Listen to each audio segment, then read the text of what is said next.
Hey guys, welcome to the section on cinematography for this week. Are you so excited? Because I am. Okay, just some terms that we're going to go over to start with. In the United States, we call a cinematographer a director of photography, a DP. If you ever see ASC at the end of someone's name in a movie, that's the American Society of Cinematographers. BSC is the same thing for Britain. Canada has their own guild, obviously. It's a group of people who know how to shoot movies. There are some cinematographers that I look up to a whole lot more than I look up to directors, for instance, or producers or writers. They really are some of the most important people in movies, craftsmen, but also artists. The text that we have presents a cinematographer as having complete control over the image. It's just not exactly. It's just not true. A lot of directors have complete control over the image. They will be in charge of not only the kind of camera, the kind of lenses, the kind of movement,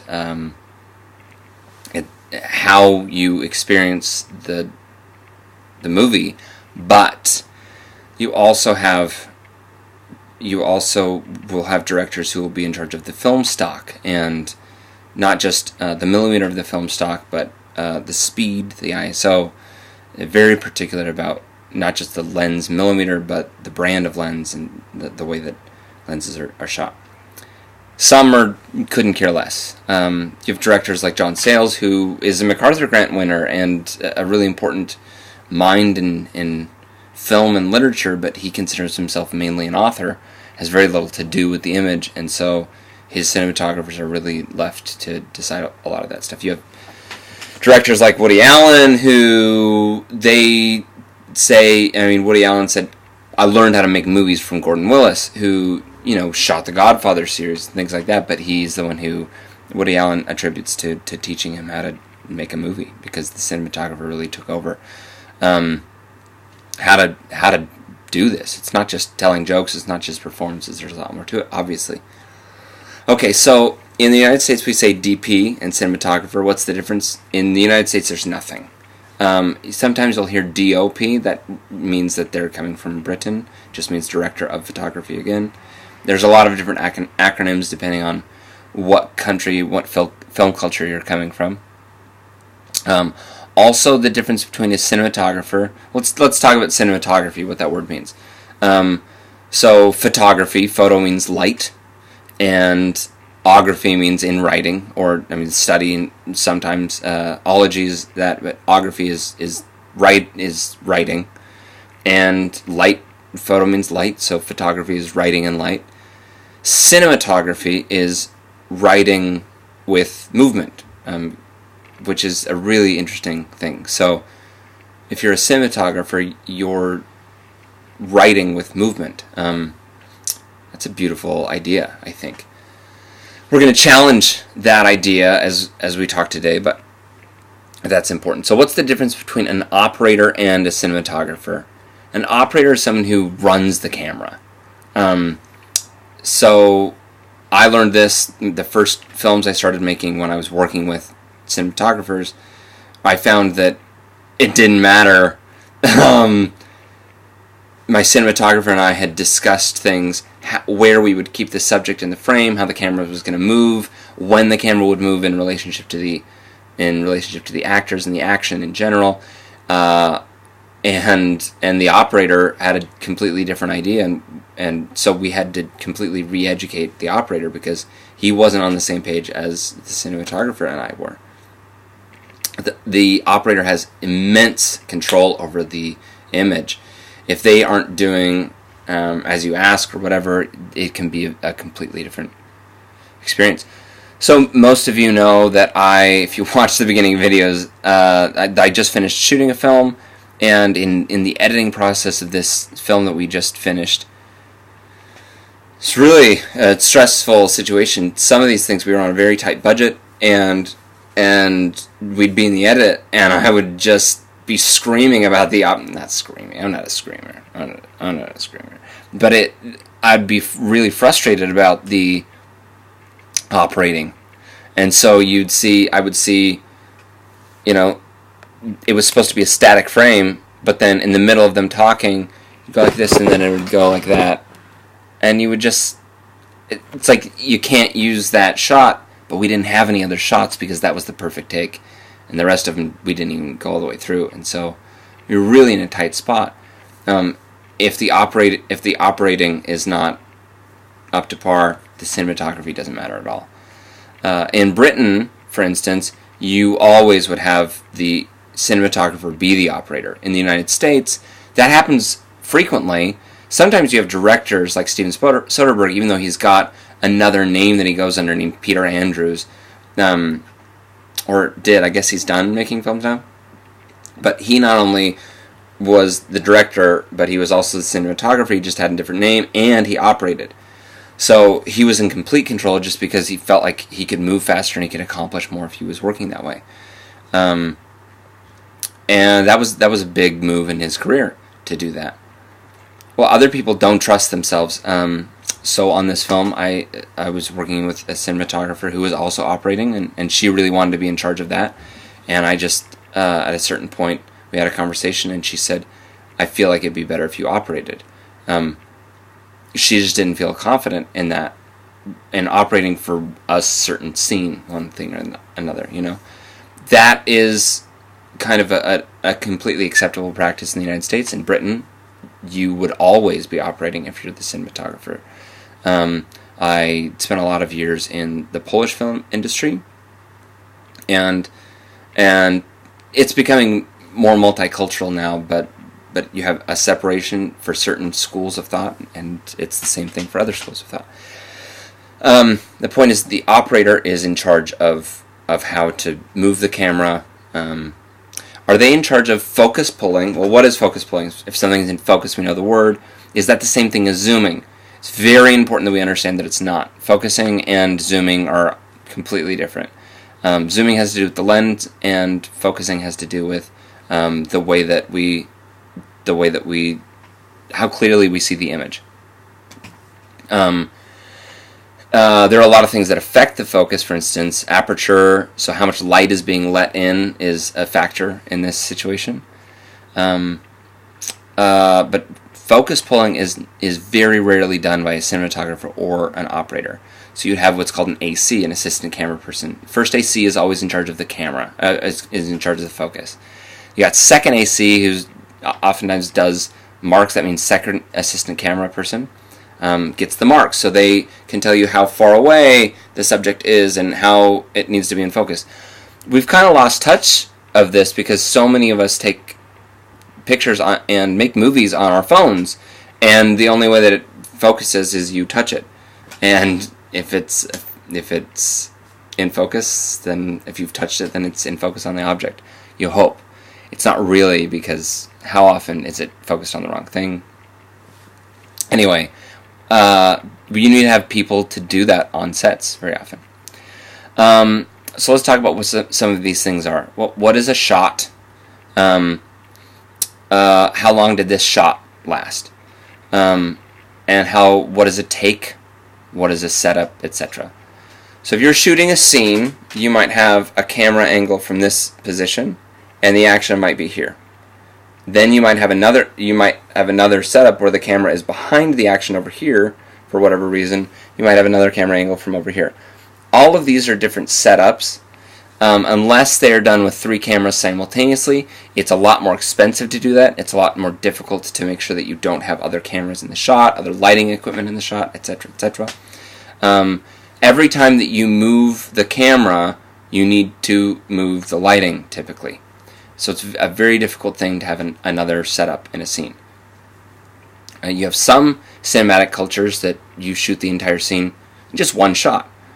There's a film director in Taiwan named Tsai Ming-liang, and he'll set up the camera 30 degrees from his subjects and hit it at a 30-degree angle, and he'll shoot the entire scene in this angle all the time. He won't have any coverage, is what we call it.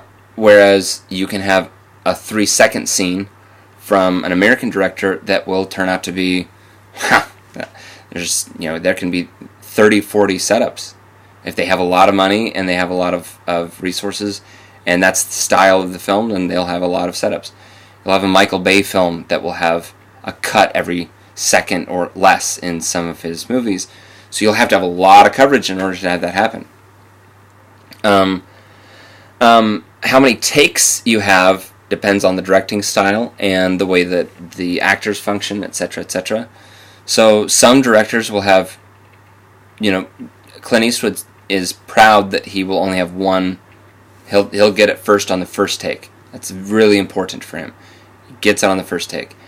It was really important for Frank Sinatra as an actor. Whenever he was in a movie, he said, "I got it on the first take." It was really important for him. He never got it wrong. It was always on the first take. And that was kind of a thing that was marketable for him, that he got it on the first take.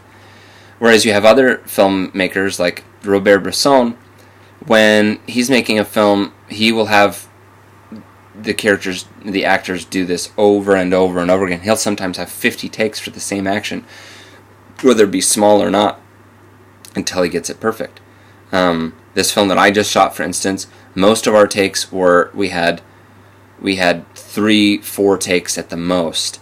Some takes, some shots, if they were complex, and a lot was going on in one shot, a lot of camera movement, zoom, a push in or a pull out, things like that, with performance issues.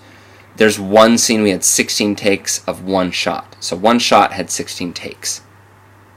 That's a lot for one setup. For me, it was. Other times that's normal. Other than that take, the most we ever had was 8, and that was a lot in my mind. The way that we experience those things is changing because we're shooting mostly digital now. When you shot on film, it was so much more expensive, and so you were much more limited in the way that you used your film because it had to go through so many processes. And if you would circle it, that would mean this one was really good, this one was not, and so don't print that one because it's a lot of expenses. Now everything's digital, and so you digitize everything anyway.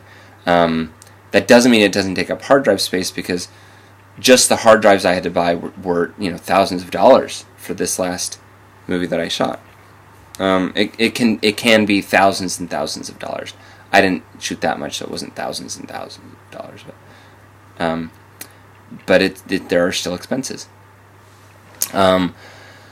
We look at the way that different cultures, again, experience these things in the division of labor. So you've got people on set that are grips. It just means that they are in charge of the lighting equipment or sometimes camera equipment, depending on how division of labor goes and how big the budget is. You've got camera assistant people, camera assistants we already went over, then grips, and we've got the head of another department called a gaffer in the United States. Gaffer is over all the lighting. They are subject to, the DP designs the lighting or the gaffer designs the lighting under the direction of the DP. Sometimes the DP will design all the lighting. Sometimes the director will design all the lighting. In Hong Kong, you have a different cinematographer that's not subject to the... You work in tandem, but they're not subject to the cinematographer, but they're called the lighting cinematographer in Hong Kong. You look at the way that films in Hong Kong are lit, and it's highly expressionistic, highly stylized, just really beautiful lighting. It's a different style of cinematography, a different style of lighting as well. And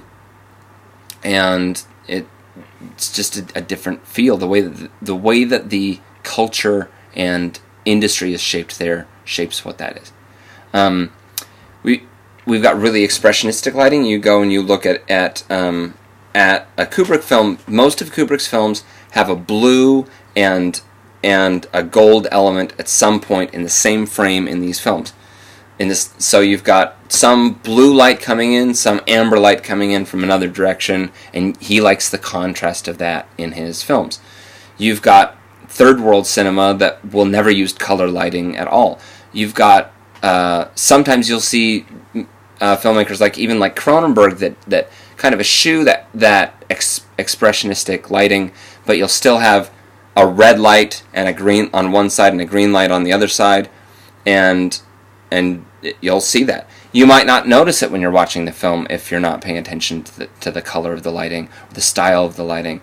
Color of lighting is a big thing. Focus of lighting is another thing. Is it really broadly spread? Is it a spotlight? Is it very focused? And we have what's called a key light. What's the main source of the light, and where's the fill coming? So in this right now, you look at my face, which I know it's a difficult thing, and you have to do it. But you've got strong light coming over here, so this is the key light. Then over here, there's shadow, but I'm not in complete darkness. So where's the light that makes it so this is not in complete darkness? Because if I turned off all the other lights except for this would be a complete shadow. You wouldn't be able to see this part of my face. You can see right here, there's a shadow as I draw on here. I've got a shiny forehead. I've got shadows on my shirt. And then you see right here on my movies right here, you've got a thing right there where the light from over here has reflected on that bookshelf, on the DVD case. It's interesting. You can see the shadow on this thing right here. You see the shadows, they're coming from over here, right? But we also see that there's a fill. Part of it is that there's reflected light. So the light comes from over here, it bounces off my white wall, and it just gives me not as bright of a light, but I still have light coming from here. There's a light over there. You can barely see, but it gives me a little bit of light. And so we've got key, we've got fill. Fill, fill. All of this is fill. How something is keyed. If it's a high key, usually it's something like a comedy. You've got really bright lights over here, really bright lights over here. The fill is bright, the key is light, or the key is bright. Low key lighting is what we talked about. It's very bright and it's very dark. So something very moody, it's sinister, or something like that. These are things that you would use for low key lighting, high key lighting. It's very rudimentary, but it's just what we have. There's something like backlighting that we talk about in the slides. If the light goes behind you, then it will be silhouette. I shot a scene where the woman's face was washed out because I wanted the light to be coming from behind her. You have this thing called a halo effect that I hate, where you'll edge out. The sole purpose of the light is to edge out someone's head around them. They'll just have a little light around them so that you can see the edges of someone, but their face is very bright. Hate it, but it's a very traditional Hollywood element. You look at any movie that Disney has produced in the last, I don't know how long, probably 25 years, and they have a very distinct lighting style. So who decides the lighting style in Disney films? It is not the director, it is not the cinematographer, it is the production company. It must look in line with a Disney house style. So the production company decides, I don't know if it's like a written memorandum, but it has to look this very specific way, and it kind of makes my skin crawl. You know, I really wanted to like that new Tron movie. I really want, okay, so there's a lot of elements of this. There's a cinematographer who later became a really well-known photographer that came to lecture at my film school, and when he was interviewing for this job, he said, I don't have a lot of experience, but I know art history. And the man interviewing said, tell me, from which side of the face does Rembrandt light? It's an interesting question when you go in to interview for a job in a movie. And he said, from the left side. He said, you got the job. So interesting. Those things matter. If you can look at an image and tell where the light comes from, this is a thing that people care about. Okay, so let's talk a little bit about lenses right now. We've got long lenses and wide lenses. What does that mean? A long lens means that I can see you from far away. It means that the actual glass is long. It means that I can be 200 feet from you, and if I'm on a long lens, I will be able to see you. A wide lens, I won't be able to make out as much detail, maybe, depending on how fast the lens is. But I'll be able to see more. I'll see a wider image, and a longer lens, I'll just be able to see you from far away. So longer lenses have higher millimeter. So a 12 is a fisheye lens is something like 4 millimeters to 12 millimeters is a fisheye lens. 12 millimeters is very, very wide. 18 is very wide. 50 is about what your eye naturally sees. A 50 millimeter is what your eye naturally sees. You can go up to a 500 millimeter lens. You can go beyond that. The glass of these things can be very expensive. I was on a film where just the glass alone in a lens was $1 million. Just crazy expensive. Why is it so expensive? Just the quality of glass. It needs to be so pristine to make it so that light can enter faster. It's a big thing. Okay, let's talk about prime lenses. Means that it's a locked off lens versus a not locked off lens. Like a zoom lens, you have a digital zoom in your iPhone. You go, whoop, and this is a digital zoom. It's not an actual zoom, but it's a digital zoom. So real zoom is where the optic is here. There's another optic here, and they get closer or further apart. This is the active zoom. That looks horrible. I apologize. It's where two optics are brought closer together or further apart within the lens structure. That's what zooming is. Prime means that these optics are just fixed, and there's no gap between them. It's not. So the quality of the image is much higher on a prime lens, but it means you have no flexibility. You can't zoom in or out. A zoom is different from a push-in. Push-in is when you're on a dolly or something like that, or when you're handheld, or when you're on a Steadicam, and you move in, or you move out, and that's different from if you zoom in or zoom out, right? Zooming in and zooming out is a particular aesthetic. You have filmmakers like Scorsese who will push in and zoom out at the same time so you push in and zoom out at the same time, and you get this kind of otherworldly effect because the parallax and the perspective changes while the subject stays solid in the frame. So the way that the surrounding area changes and the subject is the same in the frame is an effect that Scorsese has used very often in his films.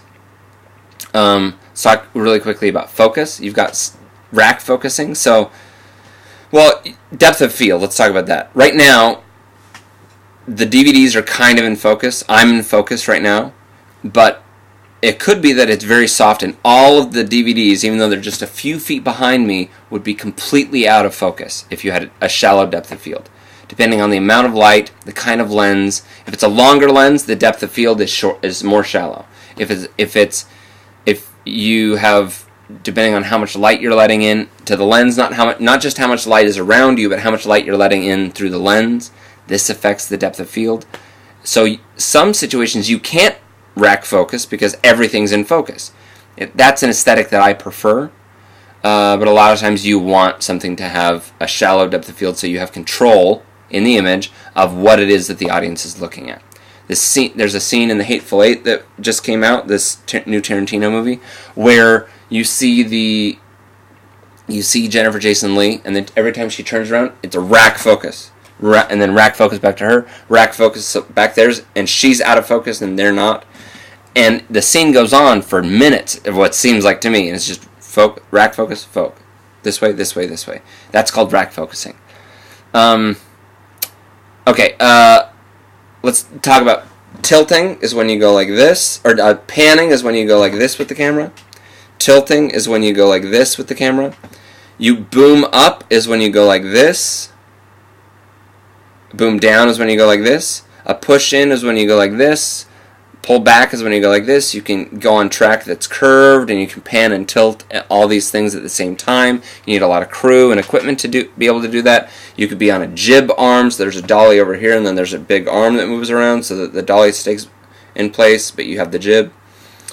All these things are important. We talk about rule of thirds in the thing. I don't care about that, so okay, we got rule of thirds. There are other aesthetics you've got Wes Anderson. He always has his subjects, not always, but very often has his subjects the center of the frame. Asian cultures have them in the center of the frame. Other, like typical American aesthetics, you have the subject here, a subject here, things like that, and they go back and forth on the thirds, and you'll have the third here or the third here, and so my eye line will be right in this crosshairs.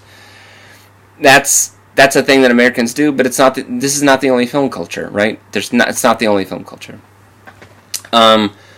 Quickly, I want to tell you a story about this filmmaker named Chris Marker. So he was on the set of a Kurosawa film, and for Kagemusha, and as he's on the film set, he's filming something, and you see this samurai on a horse, and he's backlit by the sun. So the sun is going. We cannot see the samurai, and Chris Marker's camera is on the samurai, and he says, "Look at how beautiful the image is." He says, "But we will not look up. We will not look up at images. We will only see things on their own level. So if we want to look at the samurai, we must be at this level. If we want to look at the horse, we must look at this level.